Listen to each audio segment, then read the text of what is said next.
உலகமெல்லாம் ஆளும் தமிழ் சொந்தங்களுக்கு சிவயோகி சித்தர் சிகிச்சாலயத்திலிருந்து உங்கள் இயற்கை மூலிகை பரம்பரை சித்த வைத்தியர் அருண்குமரப்பன். இன்றைய பதிவில் நாம் பார்க்க உள்ள மூலிகை தழுதாலை மூலிகை. இந்த தழுதாலை மூலிகை தமிழகமெங்கும் காணக்கூடிய மூலிகை இனம் ஆகும்.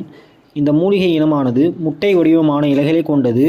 3 அடிகளுக்கு மேல் வளரக்கூடிய ஒரு செடி இனம் ஆகும். இந்த தழுதாலையின் வேறு பெயர்கள் வாதமடக்கி, தக்காரி, நத்தக்காரி என்று அழைப்பது உண்டு. இந்த மூலிகை இலை, வேர் ஆகியவை மருத்துவ பயன்பாடு கொண்டவை ஆகும்.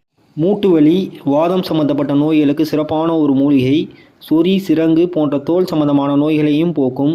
மாந்தம், சுரம் ஆகியவற்றை குணப்படுத்தும். எல்லா வாத நோய்களையும் குணப்படுத்தக்கூடிய ஆற்றல் கொண்ட மூலிகை இந்த தழுதாலை மூலிகை. இந்த தழுதாலை மூலிகையின் மருத்துவ பயன்பாடுகள் சிலவற்றை பார்ப்போம். திருக்கடுகு என்று சொல்லக்கூடிய சுக்கு, மிளகு, திப்பிலி, அதுவே திருக்கடுகு. இந்த திருக்கடுகுடன் இதை அரைத்து காலை மாலை ஒரு நெல்லிக்காய் அளவு வயதிற்கு தகுந்தபடி சாப்பிட்டு வர முழங்கால்